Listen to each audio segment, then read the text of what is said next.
Amém, meus irmãos, vamos orar neste momento.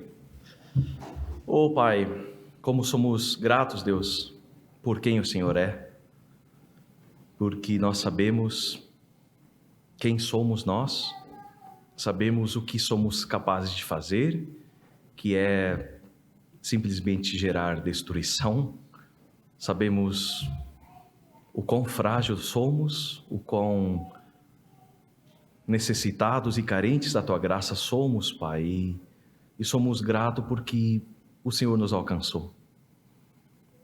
Somos gratos por quem o Senhor é, porque o Senhor fez isso, e nós não merecíamos, e nunca mereceremos, Pai, mas o Senhor nos alcançou, e somos justos pela Tua obra, pela obra de Cristo na cruz, e peço pelos meus irmãos, para que o Senhor os ajude neste momento a ouvirem a Tua palavra, a acalmarem o seu coração, a meditar naquilo que o Senhor deseja falar com eles nessa noite, Deus. Peço, Pai, que nada deste momento venha roubar aquilo que eles precisam ouvir.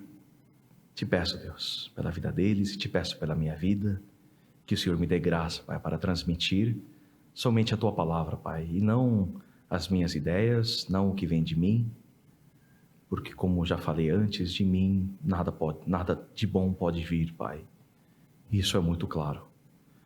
Por isso te pedimos, Pai, que pedimos pela Tua ação, pela ação do Teu Santo Espírito nas nossas vidas nessa noite. Em nome de Jesus. Amém. Amém. Meus irmãos, tudo que Paulo constrói até agora na Epístola aos Gálatas serve como a grande base da vida cristã. Deus é o que ele vai construindo. Deus, através da história, ele vai construindo no seu povo, num povo que ele chama, uma cosmovisão de reino. O que é isso? Isso é uma maneira de enxergar e interpretar o mundo a partir daquilo que Deus faz, apontando para o seu reino. Ok? Deus está construindo isso no seu povo, para a sua glória. No final ele será glorificado acima de tudo. E o seu reino, então, nos invade e nos redime. Isso é o que vai acontecendo na história. E todo esse processo possui uma característica unificadora, que é a graça gratuita de Deus e a incapacidade humana de se fazer merecedora dela.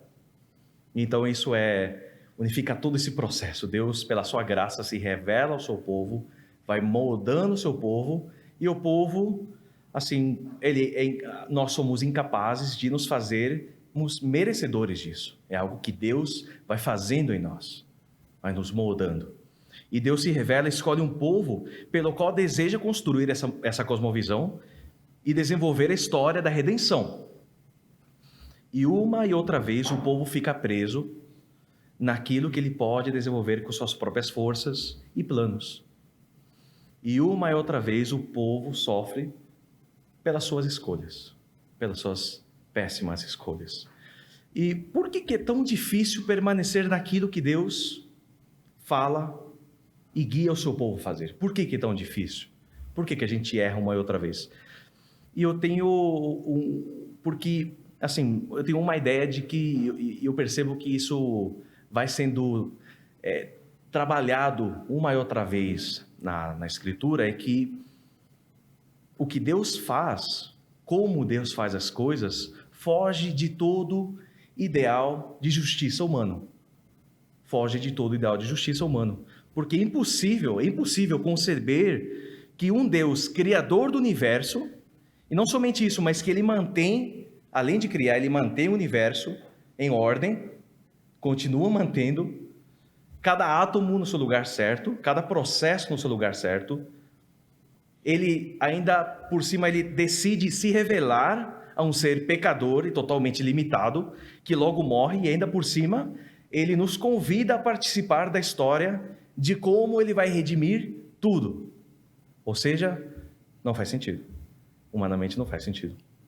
E é possível entender o povo, porque nós também erramos da mesma forma como os Gálatas estavam errando, sabendo que ele nos chama e nos justifica pela fé e não pelas obras, somos tentados a nos tornarmos, ou a querer nos tornarmos, merecedores dessa graça. Nunca a síndrome do impostor fez tanto sentido. A síndrome do impostor é aquele sentimento que você tem quando você ganha algo muito bom, como um emprego ou um prêmio por mérito, mas as suas inseguranças fazem com que você não se sinta merecedor daquilo. E você sente medo de que os outros também vão perceber. Nossa, será que o outro vai perceber? Vão perceber que eu não sou bom o suficiente? Vão querer tirar isso de mim? E frente a esse medo, o que esse medo faz? Faz com que a sua dinâmica de trabalho se baseie muito mais no desejo de demonstrar que você é merecedor daquilo, do que na alegria de poder estar participando daquele momento. Você perde o prazer de estar lá, porque você tem medo de que os outros percebam que você não merece aquilo. E quanto que isso pode se assemelhar à nossa vida cristã? Porque muitas vezes nos relacionamos com Deus muito mais pautados no nosso medo. E a gente faz, com medo de não merecer. Será que eu não vou merecer hoje? Ixi, eu errei aqui, dessa vez eu não vou merecer tanto Deus. Nos esforçamos exaustivamente para demonstrar aos outros que merecemos o amor de Deus e que fazemos parte do grupo. E o problema com isso é que uma igreja que vive nesse tipo de movimento, de medo, ela cria um grupo de pessoas que se tornam atores profissionais. E não importa como está a sua vida, quando não tem nenhum cristão te vendo, não importa. O que importa é você ser um performer gospel. É isso que importa. O que importa é que você consegue atingir o senso de pureza do grupo e garante que você continue fazendo parte dele. E os que não conseguem ser atores, os que erram no meio do caminho, os que não se adequam, eles não têm parte nesse grupo. E o Evangelho e aquilo que Paulo está exortando aos Gálatas nos convida a outro movimento de relacionamento com Deus, que está pautado no amor. Está pautado no amor. Fazemos porque amamos. E a gente entende que somos alcançados por uma graça gratuita, não tem nada que a gente possa fazer por isso, é por amor de Deus, por amor de Deus. E o nosso convite é desfrutar e andar nesse amor. Esse é o nosso convite. E quando o outro erra, nós o amamos e trabalhamos arduamente para trazê-lo de volta, em amor. Quando chega na igreja alguém que não tem muito a ver com o grupo, alguém meio diferente, nós trabalhamos arduamente para que se sinta à vontade e juntos possamos louvar aquele que nos alcançou por amor. E aqui Paulo, a partir do versículo 16, explica como podemos crescer em caráter nessa nova dinâmica. Porque, de novo, essa dinâmica não é uma ideia formulada ou idealizada por hippies, não é algo formulado por um movimento tradicional, ou fundamentalista, ou progressista, ou algo humano. Essa dinâmica é o âmago do Evangelho do Reino de Deus. É o âmago do Evangelho do Reino de Deus. No versículo 16 de Gálatas 5. Hoje o presbítero Sebastião também falou sobre esses versículos 16 e 17, mas eu gostaria de repeti-los porque são muito importantes, como Paulo vai construindo ideia. E diz assim: digo, porém, andai no Espírito e jamais satisfareis a concupiscência da carne, porque a carne milita contra o Espírito e o Espírito contra a carne, porque são opostos entre si, para que não façais o que porventura seja o vosso querer. Versículo 18. Mas se sois guiados pelo Espírito, não estáis sob a lei. 19. Ora, as obras da carne são conhecidas, e são prostituição, impureza, lascívia, idolatria, feitiçarias, inimizades, porfias, ciúmes, iras, discórdias, dissensões, facções, invejas, bebedices, glutonarias e coisas semelhantes a estas, a respeito das quais eu vos declaro, como já outrora vos preveni, que não herdarão o reino de Deus os que tais coisas praticam. Mas o fruto do Espírito é amor, alegria, paz, longanimidade, benignidade, bondade, fidelidade, mansidão, domínio próprio. Contra essas coisas não há lei. E os que são de Cristo já crucificaram a carne com as suas paixões e concupiscências. Se vivemos no Espírito, andemos também no Espírito. Não nos deixemos possuir de vanglória, provocando uns aos outros, tendo inveja um dos outros. Amém? Trecho tão conhecido, tão precioso das Sagradas Escrituras, tão conhecido, né, sobre nós. Acho que todo mundo conhece aqui esse texto. E Paulo nos explica que o nosso caráter, como já falamos, dentro dessa nova dinâmica, é desenvolvido à medida que lutamos. À medida que lutamos. E a luta é a forma pela qual vamos crescer na dinâmica do amor. E nesse processo é essencial que nós compreendamos como lutamos, contra o que lutamos e qual é o prêmio por vencer essa luta. Em primeiro lugar, ao falarmos sobre como lutamos, ao falarmos sobre a maneira certa de lutar, nós precisamos entender que devemos lutar, em primeiro lugar, como pessoas que vivem pelo Espírito. Pessoas que vivem pelo Espírito. O que isso quer dizer? Quer dizer que lutamos como cidadãos do reino pelo qual fomos resgatados. Como cidadãos do reino. Quem vive pelo Espírito, vive para apontar para as coisas do reino dos céus. A sua vida é como, olha para lá. Existe uma realidade lá, nos céus, que invade a nossa realidade. Quem vive pela carne, vive para apontar as coisas temporais deste mundo e pecaminosas deste mundo. A sua vida é para apontar para o que já está aqui e o que vai acabar. E nesse processo, e esse processo engloba tudo o que fazemos. Tudo o que fazemos. Não é só no âmbito do exterior, mas é no interior também. É o interior também. E o nosso problema é que geralmente queremos lutar como aqueles que vivem no Espírito, mas as nossas intenções apontam para o pecado. A gente deseja demonstrar exteriormente que a gente pertence ao reino, mas interiormente a gente consegue enganar todos. Ninguém sabe o que você está pensando. E a gente pensa, estou garantindo o meu exterior, e aí eu penso que eu estou atingindo a justiça, que eu sou justo. Por exemplo, vamos ver um exemplo muito prático.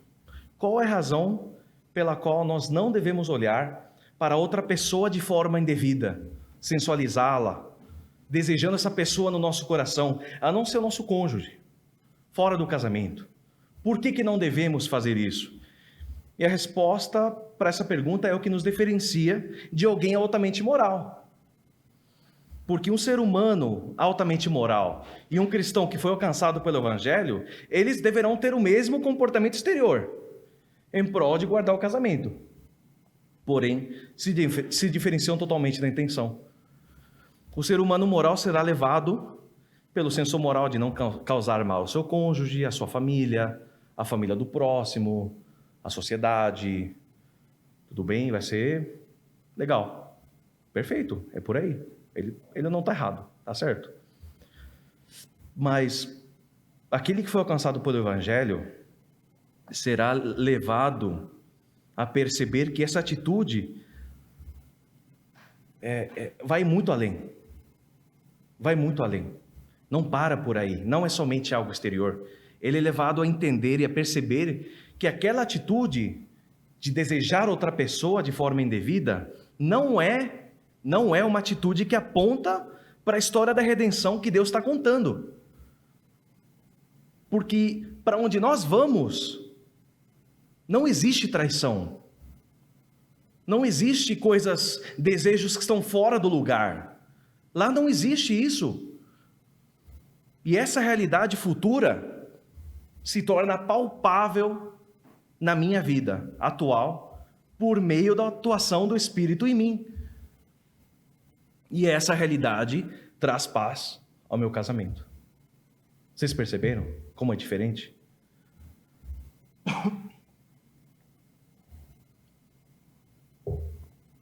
Um somente se foca no eu só não faço porque não devo fazer. O outro percebe que a sua vida agora aponta para uma realidade futura do reino de Deus. E o Espírito Santo a capacita a viver nessa realidade. E isso é muito poderoso. Porque, olhando por fora, ambos fazem o mesmo. Nós podemos esconder a nossa intenção até certo ponto. Você pode esconder sua intenção até certo ponto. Mas um dia tudo vai ser provado pelo fogo. Porém, quando a gente vive, nós seremos tentados a viver somente em prol daquilo que é visível. Isso vai tentar, nós vamos ser tentados a isso. E se descuidarmos da nossa intenção, a gente vai viver somente pelo que é visível. Desculpe. Que nesse caso é a carne. E quando nós vivemos pela carne, nós lutamos pela carne. Aí está a nossa força. Você vai ter a força que parte da sua carne, simplesmente. E ao contrário disso, se encontram aqueles que vivem pelo Espírito, que lutam contra as obras da carne. Estes recebem uma nova fonte de motivação. Uma nova fonte de motivação, que vai além do que o mundo carnal pode oferecer. Se o seu único motivo, meu irmão, para viver pelo Espírito é a sua culpa, é o seu bem-estar, se o seu único motivo é o seu casamento, ou algo que aponta para o mundo, algo que vai acabar aqui, você nunca vai conseguir vencer essa luta. Se esse é o seu único motivo. Porque ao viver pelo Espírito, a nossa luta deve ser para apontar exclusivamente para o reino dos céus, para uma realidade futura que invade a nossa realidade presente. E nós temos muita dificuldade em entender isso, porque nós somos tentados a lutar para a gente se dar bem, para a gente provar algo para os demais, mas quando a luta não tem aparente recompensa, ou a gente está num momento ruim, eu estou mal, estou estressado, estou depressivo, estou me dando mal, está tudo dando errado, ninguém vai me ver aqui, eu estou sozinho. A gente fraqueja e a gente faz o que a gente bem quer. Por isso, como lutamos essa luta? Em primeiro lugar, lutamos como cidadãos do reino, pelo Espírito, apontando para o reino em cada aspecto da nossa vida, seja exterior, seja interior. Em segundo lugar, dentro desse mesmo tópico, a gente luta com as ferramentas do reino.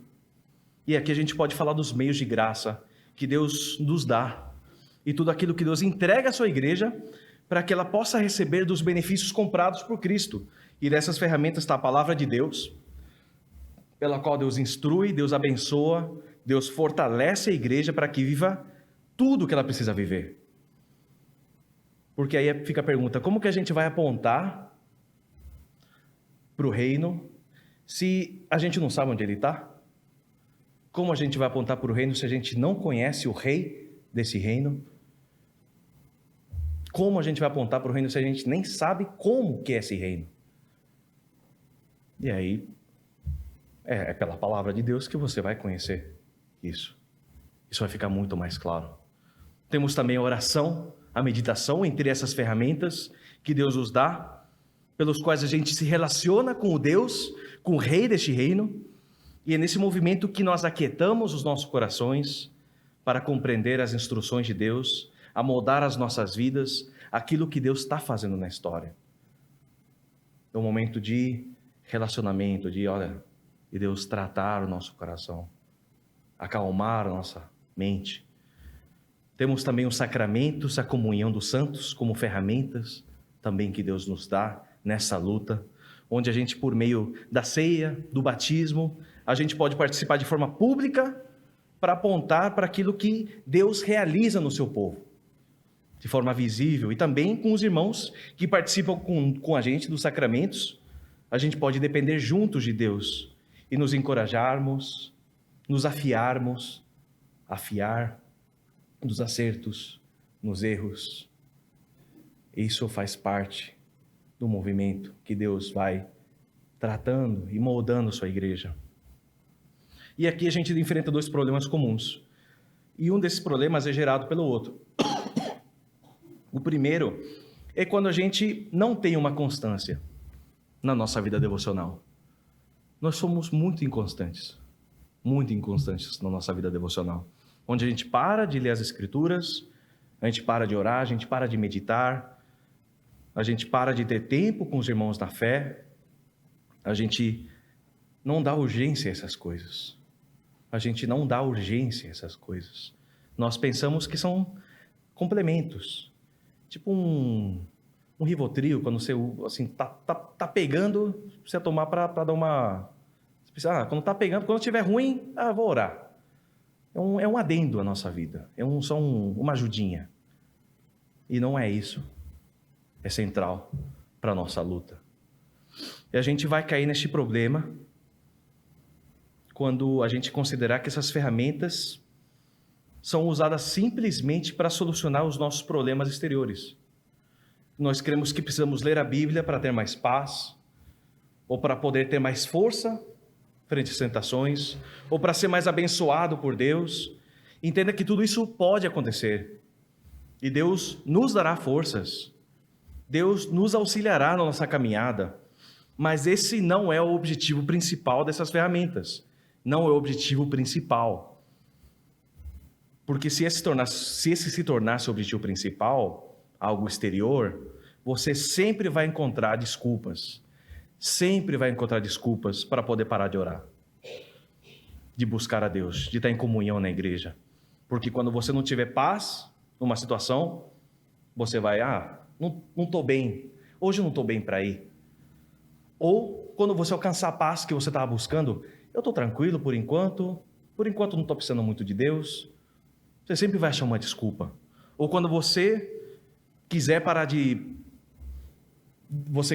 quiser deixar a devoção de lado, quando você não conseguir vencer um pecado de estimação, que você falhou pela 1000ª vez, ou quando você achou que eu estou bem, eu estou conseguindo vencer. Quando isso acontece, você vai usar isso como uma desculpa para falar, olha, acho que vou parar de buscar por um pouquinho, acho que estou bem, não preciso ir na igreja, estou bem. Ou a gente vai deixar de buscar Deus quando a gente perder o que era mais importante para nós.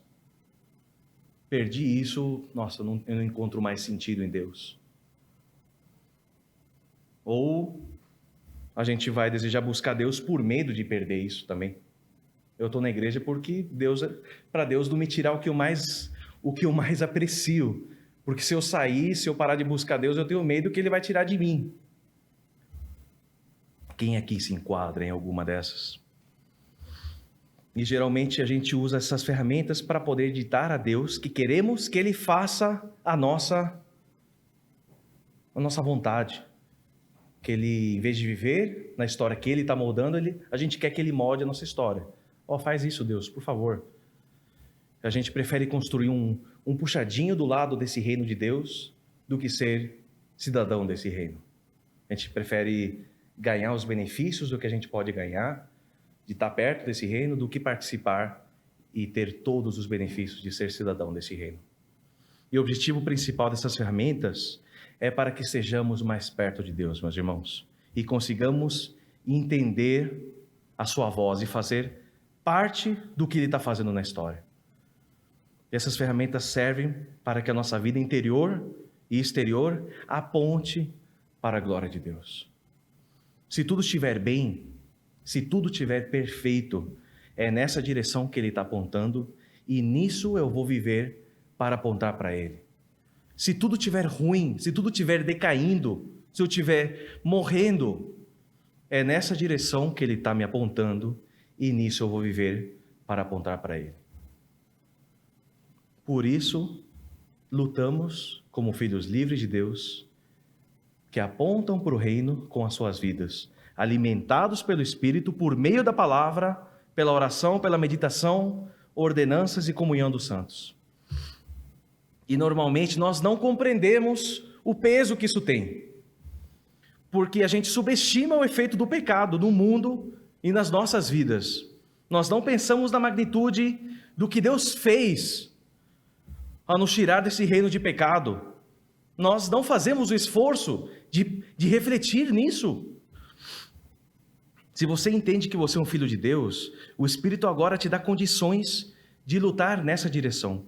E o primeiro erro que nós cometemos é não dar importância ao que o pecado gerava nas nossas vidas e que continua tentando gerar nas nossas vidas. E aqui Paulo fala sobre o que uma vida que não é guiada pelo Espírito Santo é capaz de produzir e contra o que a gente está lutando. A partir do versículo 19 que diz: ora, as obras da carne são conhecidas e são imoralidade sexual, impureza, libertinagem, idolatria, feitiçarias, inimizades, rixas, ciúmes, iras, discórdias, divisões, facções, invejas, bebedeiras, orgias e coisas semelhantes a estas.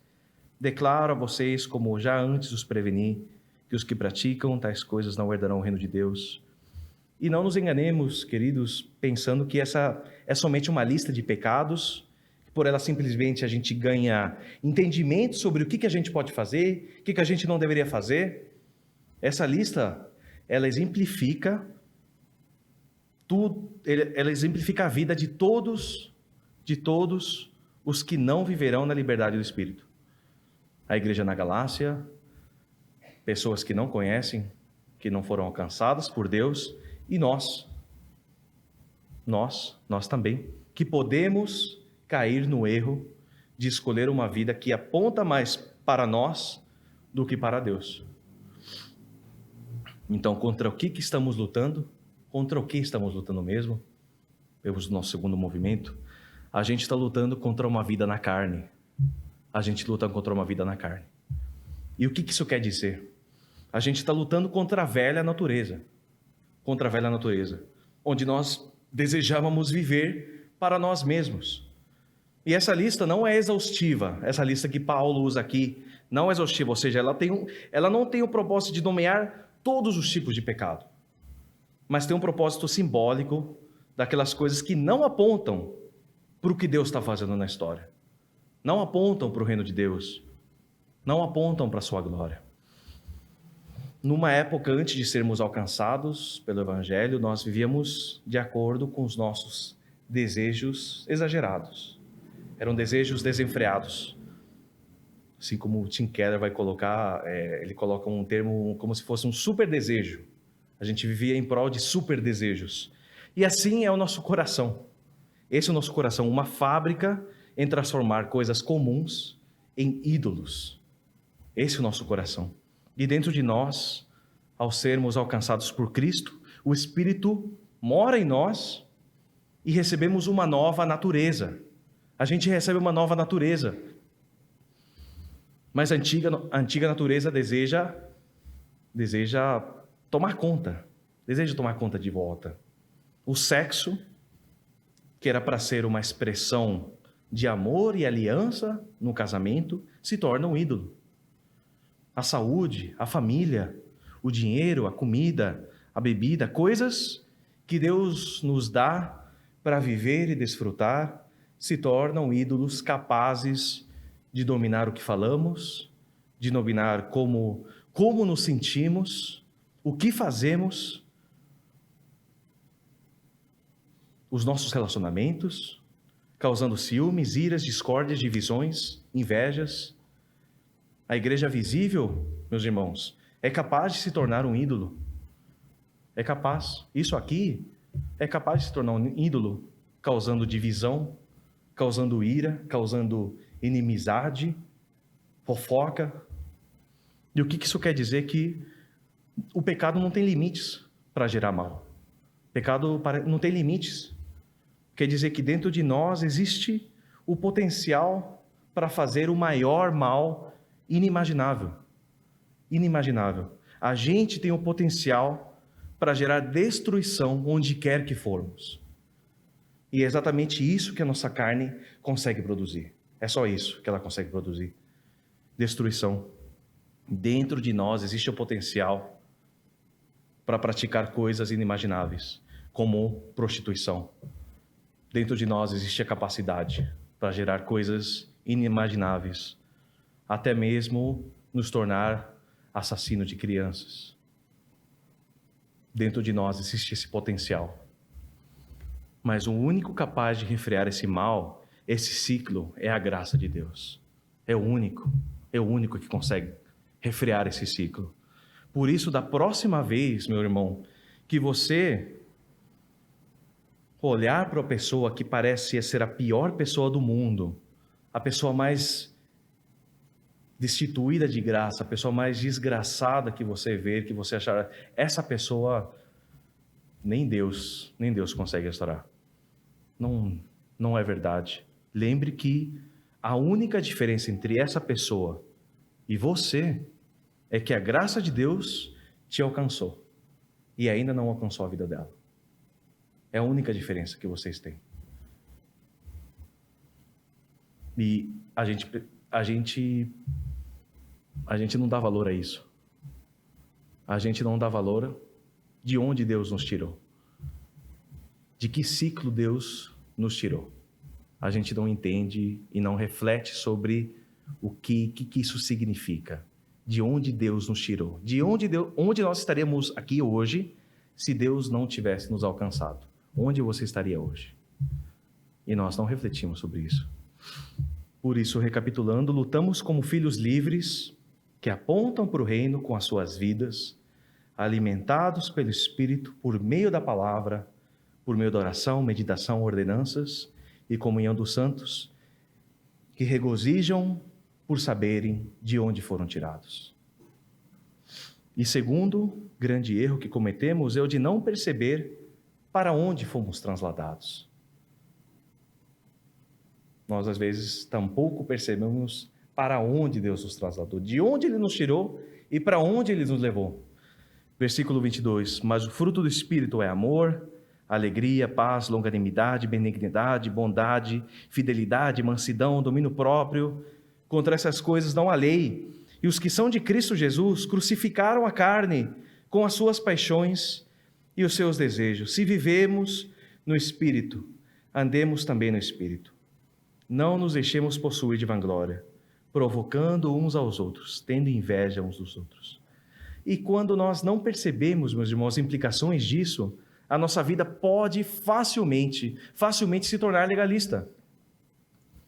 Porque a gente vai obedecer somente para fugir do pecado. Mas a gente não vai desfrutar daquilo que Deus nos resgatou para ser. Você vai estar tão focado, eu preciso fugir, não, eu preciso fazer isso. Mas você não vai desfrutar dos benefícios de você ser filho de Deus. Ele nos tirou da escravidão para nos transformar em filhos herdeiros. Eu queria repetir essa frase, porque é tão central para isso que Paulo fala, é tão central para aquilo que Deus faz nas nossas vidas. Ele nos tira da escravidão para nos transformar em filhos herdeiros. Pela sua misericórdia Ele fez isso. Pelo seu amor Ele fez isso. Pela sua justiça Ele fez isso. E nessa nova realidade Ele persiste em nós. Ele persiste em nós e nos dá ferramentas e possibilidades para permanecermos nele. E nessa nova realidade existem duas grandes verdades, meus irmãos. A primeira verdade, como a gente vê em João 15, versículo 5 e depois o versículo 11, um texto que é impossível de não citar quando a gente fala de fruto que Deus gera em nós. Versículo 5, eu sou a videira, vós os ramos. Quem permanece em mim e eu nele, esse dá muito fruto, porque sem mim nada podeis fazer. Versículo 11, tenho-vos dito essas coisas, para que o meu gozo esteja em vós, e o vosso gozo seja completo. E a gente pode ver, em primeiro lugar, que permanecemos nele nessa nova dinâmica. Quando a gente permanece, a nossa vida é para sempre transformada, para sempre. A gente pode permanecer nele, porque ele permanece em nós. E ele compartilha conosco da sua imensa alegria. Ele compartilha conosco da sua imensa alegria. E qual que é essa alegria? É uma alegria que nunca desaparece. Nunca desaparece. Não é uma mera felicidade, um mero prazer. É uma alegria do próprio Deus ao redimir o mundo para a sua própria glória. E essa alegria, enquanto a gente luta contra o pecado, enquanto sofremos pelo pecado no mundo, é uma alegria que permanece. Ela é atingida por ventos, por tempestades, mas nunca é derrubada. Porque o mundo não consegue derrubar algo que é gerado eternamente. E a segunda verdade que esse texto, na sua essência, atinge é a característica singular do fruto que é gerado em nós pelo Espírito de Deus. E vocês lembram que no início do sermão falei sobre como é essencial compreendermos como lutamos, contra o que lutamos e qual que é o prêmio por vencer a luta. E recapitulando, para a gente chegar ao nosso movimento final do sermão, primeiro, como lutamos? Lembrando, nós lutamos como filhos livres. Lutamos como filhos livres que apontam para o reino com suas vidas alimentados pelo Espírito por meio da palavra, oração, meditação, ordenanças e comunhão dos santos. Ok. E adendo, nós não somos quem alimentamos o Espírito, mas é o Espírito que nos alimenta através desses meios de graça que Ele nos dá. Lembrando disso. Segundo, contra o que a gente luta? Contra o que a gente está lutando? E a gente está lutando contra a antiga vida na carne, que é com um poço sem fundo, que fazia com que vivêssemos desenfreadamente alimentando os nossos desejos. Lutamos contra a falta de percepção do que essa vida antiga gerava em nós e seria capaz de continuar gerando caso não tivéssemos sido alcançados. E adendo que me remete muito ao povo de Israel, quando sai da terra do Egito, e eles inicialmente regozijam por essa libertação, mas logo mais eles desejam voltar à escravidão para suprir os seus estômagos. Eles estavam com saudades da comida e preferiram a escravidão. Eles estavam gratos pelo que Deus tinha feito, sim ou não? Por um momento só, mas não perceberam o peso que tinha aquilo. E agora, terceiro lugar, qual que é o prêmio por vencermos essa luta? E é claro que é uma pergunta, de certa forma, uma pegadinha, ok? Porque a gente não vence essa luta de forma plena enquanto a gente estiver no mundo onde o pecado ainda é uma realidade. A gente vai lutar e vai continuar lutando até Cristo voltar ou até morrermos. Por isso a luta, na verdade, enquanto vivemos aqui, é uma luta por permanecer. É uma luta por permanecer. Por isso poderemos perguntar melhor, qual é o prêmio por vencermos a luta por permanecer? Primeiro, como já falamos, o gozo, que é compartilhado conosco pelo próprio Deus. O seu reino vem e nada vai conseguir impedir isso, meus irmãos. Ele é glorificado no processo final e tudo será para a sua glória. Essa é a sua alegria, é o que Ele compartilha conosco. E não é uma alegria pautada nas coisas do mundo, pautada nas bênçãos físicas, nas perdas, mas é uma alegria transcendente que atinge a nossa imanência, a nossa realidade física. E segundo, e é onde paramos antes dessa grande pequena revisão, é a segunda verdade que esse texto, na sua essência, atinge. E é a característica singular do fruto que é gerado em nós pelo Espírito de Deus. E a característica desse fruto é que é um fruto que não é para nós. Esse fruto gerado pelo Espírito não é para nós. Não é para você desfrutar dele. Não é uma lista de frutos de onde a gente escolhe, ou algumas pessoas têm uns, outros têm outros. Um dia eu tenho mais paz, outro dia eu tenho mais bondade, outro dia eu estou precisando mais de mansidão, outro dia eu preciso de mais domínio próprio. Não é isso que Paulo está falando, porque ele está fazendo um contraponto contra as obras da carne. As obras da carne são produtos do nosso esforço em conseguir manter as coisas que nós desejamos. E o desejo distorcido por essas coisas faz com que nós destruamos essas coisas e nós sejamos destruídos por elas. Mas o fruto do Espírito é gerado em nós quando permanecemos no Espírito e não vivemos pela carne. Se você deseja demonstrar frutos para você se dar bem na vida, você nunca vai demonstrar esse fruto do Espírito. Se você quer se dar bem, você quer, eu estou precisando disso porque eu preciso. Porque para mim, eu estou precisando melhorar, eu preciso isso. Não é esse o fruto. E não existe um consenso acadêmico sobre a ordem certa dos frutos, ou sobre como eles estão interligados entre si. Mas eu entendo que, dentro do que Paulo está trabalhando, dentro desse contexto, dentro desse movimento, dessa construção que ele faz, eu entendo que o fruto do Espírito é um. Assim como o próprio texto está no singular, porque parece que faz parte do amor. Esse fruto é um fruto que nasce do amor. É o fruto do amor que se expressa de diferentes formas. Da mesma forma como aquela lista de obras da carne não é exaustiva, também vejo essa lista como não exaustiva.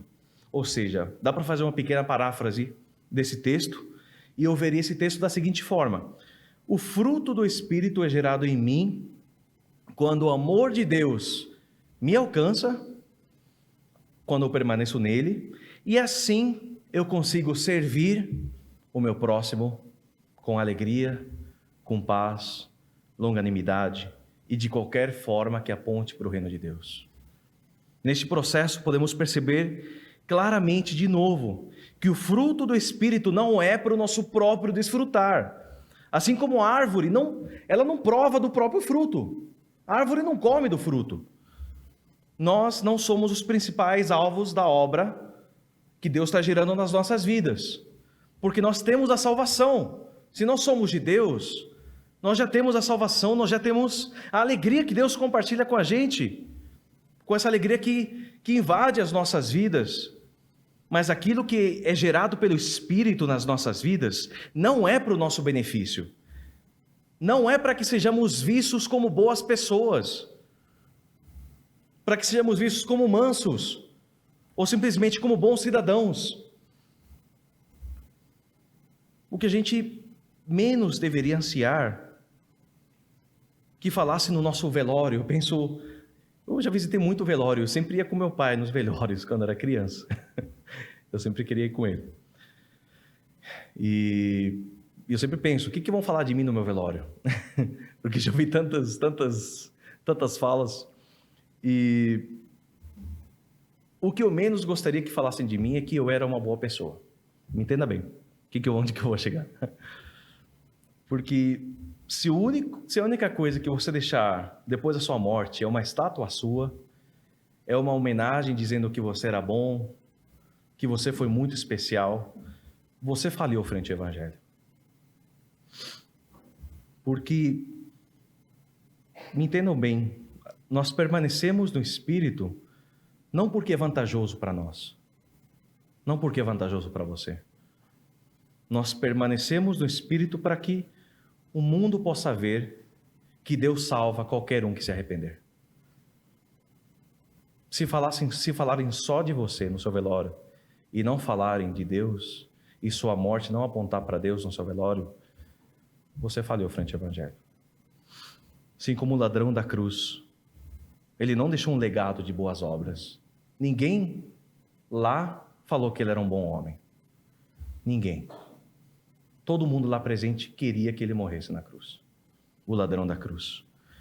Nós sabemos que ele fez mal na vida dele, porque ele estava lá, senão ele não estaria lá. Ao contrário de Jesus. Mas o seu legado, após reconhecer o que Cristo gerou na sua vida, após reconhecer o pecado que ele tinha feito, o quão pecador ele era, após ele reconhecer quem Cristo era, aquilo ficou registrado para toda a eternidade, meus irmãos. Para que todos vissem no futuro e testemunhassem o quão grande e misericordioso Deus é. O fruto do Espírito gerado na vida daquele ladrão não impediu, não fez com que ele não morresse naquele momento. Ele morreu. Aquele ladrão morreu na cruz, ao lado do Cristo. Mas aquele fruto fez com que muitos e muitos no futuro lessem aquilo e fossem alimentados por aquele fruto. E a semente do Evangelho germinasse nos seus corações no futuro. E, empoderados pelo Espírito Santo, eles reconhecessem o Cristo. O fruto do Espírito gerado na nossa vida, meus irmãos, é um fruto doce. Mas ele não se foca muito na aparência. É um fruto que cresce no secreto. É um fruto que cresce no secreto. Você não consegue ver o fruto sendo gerado, ou como o que está acontecendo dentro da árvore, mas está sendo gerado. Mas esse fruto acaba gerando outros frutos para a eternidade. Não nasce por esforço próprio, não, mas ele nasce quando permanecemos pela força que é gerada em nós pelo Espírito. E nele somos nutridos. Se existe luta, existe um processo do Espírito Santo na sua vida. Se você está lutando hoje, meu irmão, eu não sei eu sei o que alguns aqui estão lutando, o que alguns sofrem diariamente, mas Deus sabe cada detalhe do que você está vivendo. E se você está lutando contra isso, mesmo que você tenha perdido muito, você continua lutando, o Espírito Santo ainda está trabalhando em você. Se você parou de lutar, meu irmão, o texto fala, se você vive nessa vida, você não vai herdar o reino de Deus. Se você vive nessa vida sem nenhuma luta, sem arrependimento, sem refletir no que está acontecendo, reflita muito, meu irmão. Mas se existe luta, existe vida do Espírito Santo em você. Mas se você consegue se garantir pela sua própria força, você também vai produzir frutos. Você vai produzir muitos frutos, mas frutos das obras da carne. São frutos bonitos, frutos aquele que você compra no mercado sem pensar. Mas quando alguém prova, ele se torna cinza na sua boca. Por isso, para terminar, a nossa vida é uma luta e é essencial que entendamos as características dessa luta e o que Paulo fala aos Gálatas. Eu escrevi o último resumo. Juliano? Tá pensando? Juliano! Se puder colocar o último, por favor. Vamos ler junto. Eu queria ler para que vocês também lessem junto comigo, que diz assim: lutamos como filhos livres de Deus, que apontam para o reino com as suas vidas, alimentados pelo Espírito, por meio da palavra, oração, meditação, ordenanças e comunhão dos santos, que regozijam por saberem de onde foram tirados, para que o mundo veja a vinda iminente do reino de Deus, que ele destronará o pecado do mundo e junto com ele todos os que vivem pelo pecado. E no fim, com ele reinaremos. É isso que é a nossa vida de luta. Essa é a nossa luta. A nossa luta precisa gerar isso. Que o mundo veja o quão grande Deus é e quão precioso o reino de Deus será. E ele reinará, e ele está vindo. Mas aí fica a nossa única pergunta, é a única pergunta que eu queria deixar para vocês essa noite. O nosso fruto tem gerado vida no Espírito, tem gerado vida, tem gerado outros frutos. As pessoas que têm nos visto, eles provam do fruto da nossa vida e conseguem sentir o sabor de Deus? Ou somente sentem o sabor do pecado e do mundo? Oremos, meus irmãos. Querido Pai, como precisamos de Ti, Deus, como precisamos de Ti, porque a Tua palavra, uma e outra vez, nos deixa tão claro, Pai, o quão necessitados nós somos de Ti, mas além disso, nós também percebemos que é somente pelo Senhor que os nossos olhos são abertos, os nossos pensamentos são transformados, as nossas vidas mudadas, somente quando o Senhor nos alcança, Pai. E nessa noite, Deus, se existem pessoas aqui cujos olhos ainda não foram abertos, cujos pensamentos não foram transformados pela Tua palavra, eu oro por estes, Pai. Oro por estes para que Te conheçam, para que percebam o quão pecadores são e o quão necessitados são, Pai.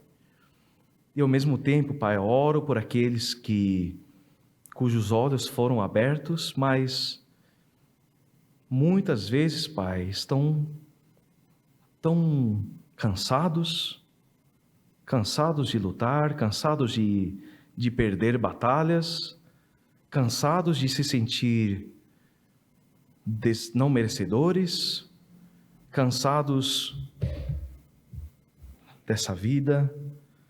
Eu te peço por estes, Pai. Te peço por estes, Pai. Renove as forças, Espírito Santo, nestas vidas, para que possam provar da Tua alegria, possam provar daquilo que o Senhor gera na vida deles, Pai. Que eles possam lutar, Pai, com aquilo que o Senhor lhes dá, Pai. Que é uma fé que os faz entender que eles pertencem ao reino dos céus. Te peço, Pai, por estes, Deus.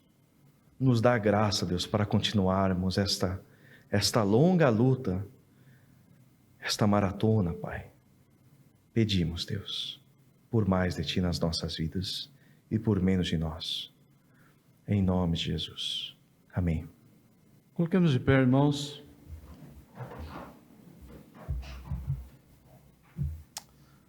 Mais uma vez, obrigado, Pai, pela Tua palavra viva, verdadeira, eficaz, que nos desafia cada dia, Pai, a aprender e aprender do Senhor e viver para Ti, para a Tua honra e para a glória, Tua glória e para o Teu louvor. Ajuda-nos, ó Pai, nessa missão grandiosa e gloriosa, ó Pai, neste mundo, e vivermos no Teu reino, para o Teu reino, Deus, e que a nossa vida seja de bênção, Pai, para muitos. Glorifica o Teu nome através do Teu povo, da Tua igreja, e ajuda-nos, ó Pai, a viver para Te honrar e glorificar.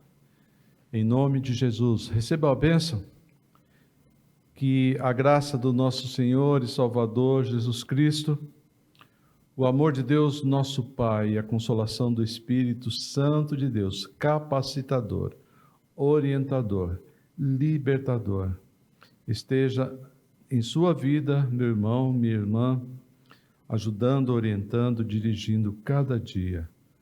É o que nós fazemos desde agora e para sempre. Amém, amém e amém. Deus abençoe, meus queridos.